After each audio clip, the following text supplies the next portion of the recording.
यह कहने के बाद वह शिष्य भी अपनी बड़ी बड़ी आंखों से दक्ष की ओर देखने लगा। दक्ष के हमले से निकलने वाली आवाज हवा में बिजली के गर्जने और फिर बिजली के आपस में टकराने से उत्पन्न विस्फोट की आवाज की तरह लग रही थी और यह आवाज दूर से देख रहे शिष्यों को भी भयभीत कर रही थी। इस समय अमनप्रीत, जिसकी अभिव्यक्ति शुरू में बहुत ही लापरवाह थी, अचानक तनावपूर्ण हो गई, क्योंकि अमनप्रीत ने अपने प्रतिद्वंद्वी को बहुत कम आंका था। अगले ही पल बिजली की भयंकर गर्जना से घाटी में उपस्थित हवा कांपने लगी और पूरे क्षेत्र में एक दमनकारी ऊर्जा फैल गई। शौर्य के हमले में भयंकर ऊर्जा का एहसास होते ही अमनप्रीत का चेहरा बदल गया।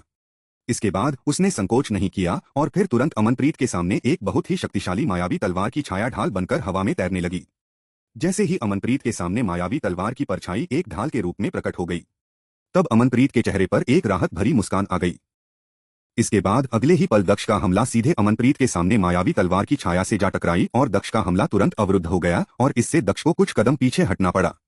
ये देखकर अमनप्रीत ने दक्ष का मजाक उड़ाते हुए कहा, तुम्हारी पहली कोशिश, हाँ हाँ हाँ हाँ, क्या यही तुम्हारी ताकत है? यह कहने के बाद अमनप्रीत हंसने लगा।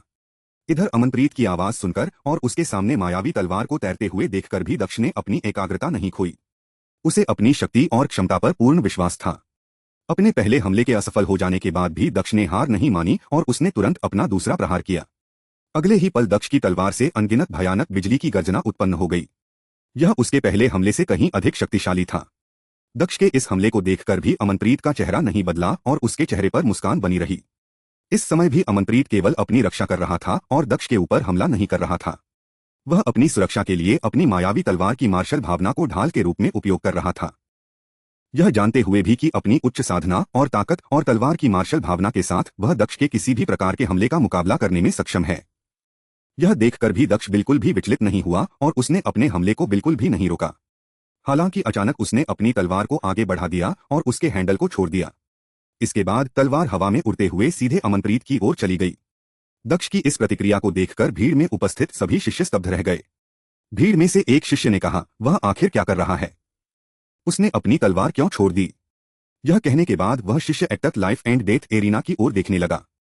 इधर दक्ष ने अपनी सारी ऊर्जा अपनी तलवार की नोक में इंजेक्ट कर दिया था और उसे अमनप्रीत की ओर हवा में फेंक दिया था।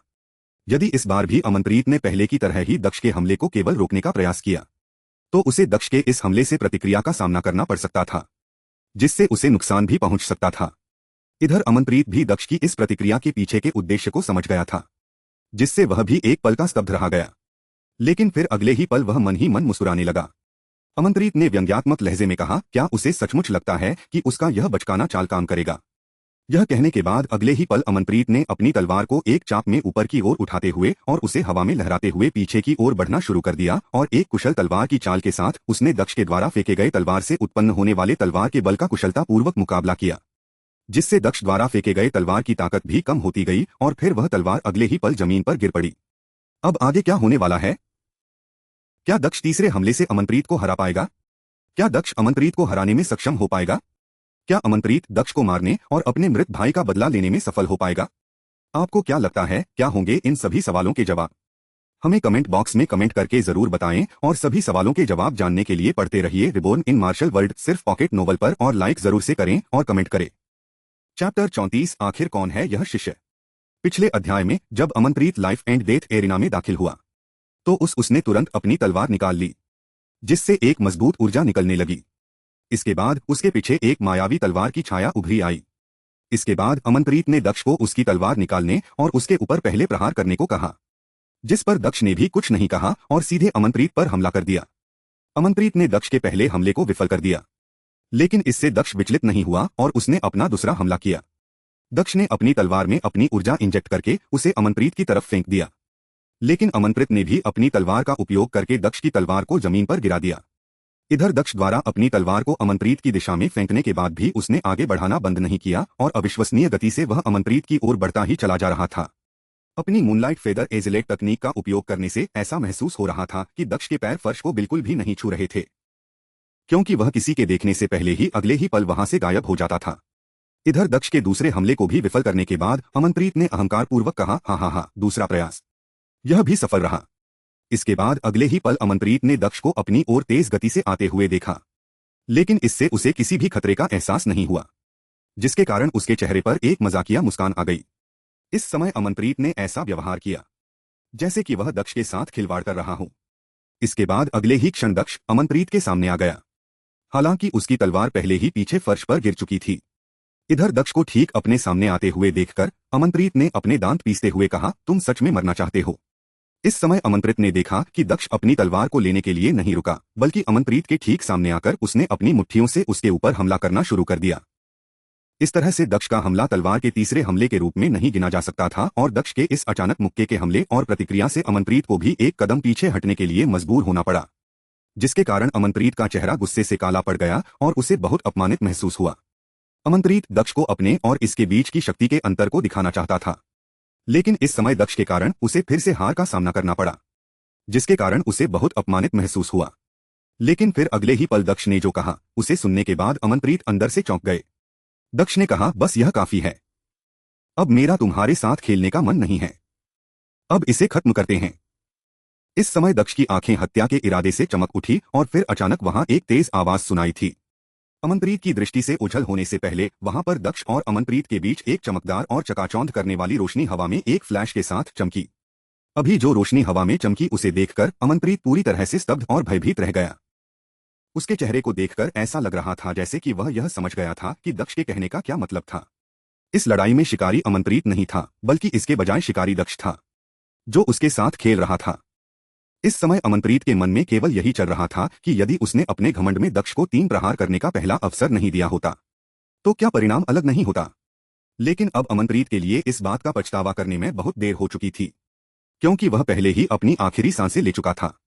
इस समय अमनप्रीत की आंखें गुस्से और नफरत से दक्ष को घूर रही थी। वह अपने होठों तक को हिला पाने में असमर्थ था। ऐसा लग रहा था जैसे कि उसका शरीर जम गया हो। इस समय पूरा क्षेत्र सन्नाटे से भरा हुआ था। किसी की भी एक भी आवाज वहां नहीं आ रही थी। पूरे क्षेत्र में केवल हवा के बहने की ही आवाज सुनी जा सकती थी। इस बेहद शांत माहौल के बीच दक्ष ने सन्नाटे को तोड़ते हुए कहा, तीसरा प्रयास। जैसे ही दक्ष ने यह कहा तो उसकी आवाज पूरे मैदान में गूंज उठी, जिससे लाइफ एंड डेथ एरिना के आसपास इकट्ठा हुए लोग अपने होश में वापस आ गए। इस समय अमनप्रीत अभी भी मैदान के बीच में बिना किसी नुकसान के खड़ा हुआ था। इसके बाद दक्ष मुड़कर अमनप्रीत के पास से गुजरा और उसने अपनी फर्श पर गिरी हुई तलवार उठा ली, जिसे अमनप्रीत ने पहले गिरा दिया था। इस समय सभी लोग एकदम शांत थे और केवल लाइफ एंड डेथ एरिना में अमनप्रीत और दक्ष की ओर ही देख रहे थे। इस समय केवल दक्ष के शब्द ही पूरे लाइफ एंड डेथ एरिना में गूंज रहे थे। इसके बाद अगले ही पल सभी की आश्चर्यचकित निगाहों के तहत अमनप्रीत का शरीर अचानक से जमीन पर गिर पड़ा और फिर अगले ही पल उसकी गर्दन पर एक पतली सी खूनी रेखा दिखाई दी, जिससे कि खून निकल रहा था। यह दृश्य देखकर लाइफ एंड डेथ एरिना के आसपास इकट्ठा हुए सभी लोग स्तब्ध रह गए। उन्हें अपनी आंखों पर विश्वास ही नहीं हो रहा था कि अभी वह सभी अपनी आंखों के सामने क्या देख रहे हैं। इस समय भीड़ में से किसी की आवाज आई, अमनप्रीत हार गया। उस लड़के ने अमनप्रीत पर किस कौशल से हमला किया। इस समय लाइफ एंड डेथ एरिना के आसपास कई संप्रभात शिष्य भी खड़े हुए थे। उन्होंने दक्ष और अमनप्रीत के बीच चमकने वाली तलवार की रोशनी को देखा था। क्योंकि तलवार बहुत तेज थी, इसलिए वह गायब होने से पहले आकाश में चमकते उल्का की तरह लग रही थी। इसके बाद उन्हीं संप्रभात शिष्यों में से एक ने आश्चर्य के भाव से कहा, तलवार निकालने का कौशल। जैसे ही उस संप्रभात शिष्य ने यह कहा तो उसकी आवाज पूरे लाइफ एंड डेथ एरिना में गूंज उठी, जिससे आसपास खड़े बाकी के सभी शिष्य भी आश्चर्यचकित रह गए और वह सभी दक्ष की ओर देखने लगे। इसके बाद अगले ही पल पूरे लाइफ एंड डेथ एरिना में शोरगुल शुरू हो गया और सभी लोग इस लड़ाई के विषय में चर्चा करने लगे, जिसे उन्होंने अभी अभी देखा था। उन्हें विश्वास ही नहीं हो रहा था कि अभी उन्होंने अपने आंखों से क्या देखा था। साधारण ऊर्जा के 8वें स्तर के एक शिष्य ने बाहरी शिष्य रैंकिंग के 6वें स्थान पर काबिज शिष्य को हरा दिया था, जिसके परिणाम स्वरूप उसकी मृत्यु हो गई थी। इससे कौन सा शिष्य आश्चर्यचकित नहीं हो सकता था। इस समय भीड़ में से किसी ने कहा, आखिर कौन है यह शिष्य? चैप्टर 35 तुम जाना चाहते हो। पिछले अध्याय में अमनप्रीत की तरफ अपनी तलवार फेंकने के बाद भी दक्ष की गति कम नहीं हुई और वह तेज गति से अमनप्रीत की ओर बढ़ने लगा। इसके बाद दक्ष तुरंत अमनप्रीत के सामने आ गया और उसने अपने मुक्के से अमनप्रीत के ऊपर हमला कर दिया, जिससे अमनप्रीत का चेहरा गुस्से से काला पड़ गया। इसके बाद दक्ष ने कहा कि अब इसे खत्म करते हैं। ये कहने के बाद अगले ही पल वहां पर हवा में एक रोशनी चमकी और फिर अमनप्रीत की आंखें बड़ी बड़ी हो गई। इसके बाद अमनप्रीत का शरीर एक आवाज के साथ वहां जमीन पर गिर पड़ा, जिसे देखकर सभी लोग आश्चर्यचकित रह गए। किसी ने कहा कि ये शिष्य आखिर है कौन? इस समय लाइफ एंड डेथ एरिना के आसपास खड़े सभी शिष्य यही सोच रहे थे कि आखिर कौन सा शिष्य इतना अहंकारी है कि उसने लगातार 2 लोगों की हत्या कर दी। उसने अमनप्रीत को भी हराकर उसकी हत्या कर दी, जो कि साधारण ऊर्जा के 9वें स्तर पर था और संप्रदाय के सर्वश्रेष्ठ शिष्यों में से एक था। दक्ष ने यह दिखा दिया था कि वह एक सच्चा प्रतिभाशाली योद्धा है और इस प्रदर्शन के बाद कोई भी उसके कौशल पर संदेह नहीं कर सकता था। यह खबर कि किसी ने अमनप्रीत को हराकर उसकी हत्या कर दी है, 4 पर्वतीय संप्रदाय के भीतर तेजी से फैलने वाला था। इस समय लाइफ एंड डेथ एरिना के आसपास बहुत से शिष्य दक्ष की आखिरी तलवार के वार के विषय में ही चर्चा कर रहे थे। वह यह जानने का प्रयास कर रहे थे कि आखिर दक्ष ने अंत में कैसे अमनप्रीत की हत्या की। इस समय लाइफ एंड डेथ एरिना में जब सभी शिष्य आपस में चर्चाएं कर रहे थे, तभी लाइफ एंड एरिना से कुछ ही दूरी पर एक पहाड़ी के ऊपर एक बूढ़ा आदमी खड़ा होकर लाइफ एंड डेथ एरिना की ओर देख रहा था। इस समय उसके चेहरे पर एक मुस्कान थी। उसे बूढ़े आदमी ने मुस्कुराते हुए कहा, वह लड़का पहले ही तलवार निकालने के कौशल में भारत हासिल कर चुका है। उसके पास वास्तव में एक अविश्वसनीय प्रतिभा है। यह बूढ़ा आदमी कोई और नहीं बल्कि वही बूढ़ा आदमी था जिससे दक्ष की मुलाकात जिन मंडप में हुई थी, जिसने दक्ष को एक लचीली तलवार दी थी ताकि वह तलवार निकालने के कौशल का अभ्यास कर सके। उस बूढ़े व्यक्ति ने यह कभी नहीं सोचा था कि उसने जिस युवक को उपहार के रूप में वह लचीली तलवार दी थी, वह इस समय लाइफ एंड डेथ एरिना में दिखाई देगा और अपनी प्रतिभा का इस तरह से प्रदर्शन करके सबको चौंका देगा। इस समय दक्ष ने अमनप्रीत को उसी लचीली तलवार से मारा था जिसे उस बूढ़े व्यक्ति ने दक्ष को दी थी। जो रोशनी अंतिम क्षण में दक्ष और अमनप्रीत के बीच चमकी थी, वह उस लचीली तलवार से हमले के कारण ही उत्पन्न हुई थी। इससे उस बूढ़े व्यक्ति को भी थोड़ा आश्चर्य हुआ। स्टार्मी गार्ज एक ऐसी जगह थी जहां 4 पर्वतीय संप्रदाय के शिष्य जाकर एक वास्तविक लड़ाई के भीतर अपनी साधना और मार्शल तकनीक का अभ्यास करने का विकल्प चुनते थे। संप्रदाय के शीर्ष शिष्य, जिनमें कई विशिष्ट शिष्य और मुख्य शिष्य शामिल थे, वह भी स्टार्मी गार्ज में अधिकतर जाते थे। स्टॉर्मी गार्ज में शिष्यों की विशाल संख्या को देखकर यह समझ जा सकता था कि 4 पर्वतीय संप्रदाय एक उत्कृष्ट संप्रदाय था जिसकी ताकत बहुत मजबूत थी। इस समय उस बूढ़े व्यक्ति सरोजा और गौरव को छोड़कर भीड़ में केवल एक ही शिष्य था जो यह जानता था कि अमनप्रीत को मारने वाला शिष्य आखिर कौन था। उस शिष्य का नाम हितेंद्र था। यह वही शिष्य था जिसने करणप्रीत की मौत को सरोजा को ब्लैकमेल करने के बहाने के रूप में इस्तेमाल किया था। उस समय जब उसने सरोजा को ब्लैकमेल करने की कोशिश की तो इसका परिणाम यह हुआ कि उसे दक्ष द्वारा पीटा गया। बाद में उसने अमनप्रीत की तलाश की और उसे बताया कि दक्ष और 2 अन्य लोगों ने क्या पहना हुआ था ताकि वह स्टार्मी गार्ज में आकर समूह की पहचान कर सके और सरोजा और गौरव को मार सके। उसने ही अमनप्रीत को बताया था कि गौरव और सरोजा के कारण ही करणप्रीत की मृत्यु हुई थी। जब से दक्ष, सरोजा और गौरव ने स्टार्मी गार्ज में कदम रखा था, तब से हितेंद्र उनके ऊपर अपनी नजर रखे हुए था। यह सब उसकी योजना का ही हिस्सा था, क्योंकि वह दक्ष और गौरव को मारने के लिए अमनप्रीत का इस्तेमाल करना चाहता था और फिर सरोजा को अपने इनाम के रूप में लेना चाहता था। लेकिन इस समय हितेंद्र की योजना उल्टी पड़ गई और दक्ष और गौरव की जगह दक्ष के हाथों अमनप्रीत की मृत्यु हो गई और साथ ही अंगद की भी मृत्यु दक्ष के ही हाथों हो गई, जिससे हितेंद्र स्तब्ध रहेगा। हितेंद्र ने दक्ष को अमनप्रीत को बुरी तरह से मारते हुए देखा था, जो कि उसकी सोच से बिल्कुल परे था।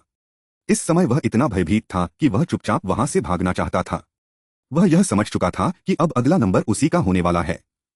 इधर जब दक्ष ने देखा कि हितेंद्र वहां से भागने का प्रयास कर रहा है, तब उसने अपनी ठंडा आवाज में कहा, तुम जाना चाहते हो, लेकिन अब जबकि तुम्हारा बिछाया हुआ जाल असफल हो गया है तो तुम्हें यहां से जाने की जल्दी नहीं करनी चाहिए, है ना? शुरुआत में दक्ष ने ध्यान दिया था कि हितेंद्र उस समय अमरप्रीत के पीछे छुपा हुआ था और उसके कानों में कुछ फुसफुसा रहा था।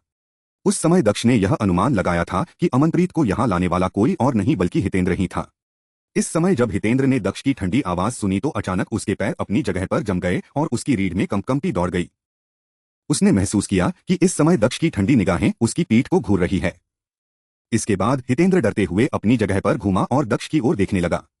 इस समय उसने अपने चेहरे पर जबरदस्ती की मुस्कान लाते हुए दक्ष की ओर देखा, लेकिन उसके चेहरे की मुस्कान भी उसके भय को छुपा नहीं सकी, जिससे उसकी मुस्कुराहट भी बेहद बदसूरत लग रही थी। इसके बाद हितेंद्र ने बहुत ही सम्मानजनक आवाज में कहा, आप गलत समझ रहे होंगे वरिष्ठ भाई, मैं यहाँ केवल देखने आया था। यहाँ जो कुछ भी हुआ वह उससे मेरा कोई लेना देना नहीं है। इस समय हितेंद्र ऐसा दिखावा कर रहा था जैसे कि वह जानता ही नहीं था कि दक्ष क्या कह रहा है। वह इस समय अनजान बनने का प्रयास कर रहा था। जब दक्ष ने हितेंद्र की बात सुनी तो वह मुस्कुराने लगा और फिर उसने कहा, वाह, तो क्या तुम अब झूठ बोलना चाहते हो? क्या तुम यह कह रहे हो कि तुम्हें पता ही नहीं कि मैं क्या बोल रहा हूं? क्या तुम अनजान बनने का प्रयास कर रहे हो? यह कहने के बाद दक्ष के चेहरे पर एक मजाकिया मुस्कान आ गई। इस समय उसके चेहरे पर हत्या का इरादा साफ झलक रहा था, जिसे दक्ष ने छुपाने की कोशिश भी नहीं की।